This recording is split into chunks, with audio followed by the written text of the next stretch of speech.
السلام علیکم ورحمت الله وبرکاته. افغان نیازی سلامونه را لیږلي او د سلام نه یې وروسته لیکلي چې زه یوه پوښتنه لرم. پوښتنه مې دا ده په دعای قنوت کې کومه دعاګانې باید ووایو؟ د طحاوي او د بیهقي حدیث دی. راوی د حدیث امیر المؤمنین سیدنا عمر فاروق رضی الله تعالی عنه دی. هغه فرمای چې نبی کریم صلی الله علیه وسلم دعای قنوت موږ ته داسې ولوسته: اللهم انا نستعینک ونستغفرک ونؤمن بك ونتوكل عليك ونثني عليك الخير ونشكرك ولا نكفرك ونخلع ونترك من يفجرك. اللهم إياك نعبد ولك نصلي ونسجد وإليك نسعى ونحفظ ونرجو رحمتك ونخشى عذابك إن عذابك بالكفار ملحق.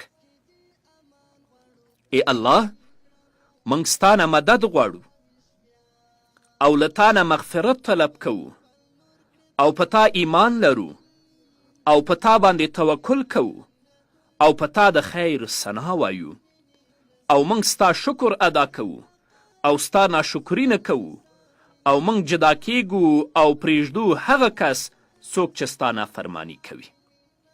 یا الله، خاص تا ته عبادت کوو او تا ته مونځ کوو، تا ته سجده کوو او خاص تا طرف ته منډه وهو او خدمت کوو او ستا د رحمت امید کوو او ستا د عذاب نه ویریږو. بېشکه ستا عذاب په کافرانو باندې ملحق او نازلیدونکی دی. دا یوه دعا. همدارنګه د نسائی، د ابن ماجه او د ترمذي حدیث دی.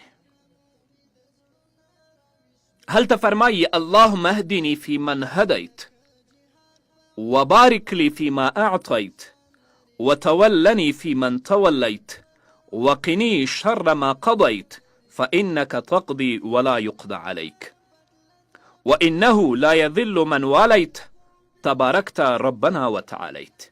ای الله، ما ته هدایت وکړي او وګرځوې ما په هغو خلکو کې چاته چې تا هدایت کړی او برکت واچوې ما ته په هغه څه کې چې تا را کړي دي او زما نگهبانی وکړي د هغو کسانو سره د چا چې تا نگهبانی کړې ده او بچ کړې ما د هغه شر نه چې تا یې فیصله کړې ده. بېشکه ته فیصله کوي او ستا خلاف څوک فیصله نشي کولی او خبره دا ده چې نشي ذلیله کېدی هغه کس د چا چې ته ناصر شي او ته برکت والا یې. ای زمونږ ربه، او ستا شان ډیر لوی دی. نو په دې دواړو دعاګانو کې چې هر یوه دعا ولوستله صحیح ده، خو ډیره مشهوره چې ده هغه لومړنۍ دعا ده: اللهم انا نستعینک ونستغفرک. او که چاته دا دواړه دعاګانې یاد نه وي نو کولی شي چې هغه اللهم ربنا آتنا في الدنيا حسنه وفي الآخرة حسنة وقنا عذاب النار. دا دعا ووایي. ډیر وخت انتظار مرحبا در رمضان نشتی کړم د زړونو رویش بیا در رمضان نشتی ډیر وخت انتظار مرحبا در رمضان نشتی کړم د زړونو رویش بیا ستا منکر کافر افطار بی عذر کبیره گنا ستا د ترک د څومره بی غفران او درنه گنا ناصر جولیلا غوزړو کې فارا گنا ناصر جولیلا غوزړو کې فارا گنا محورا نکړه هر گنا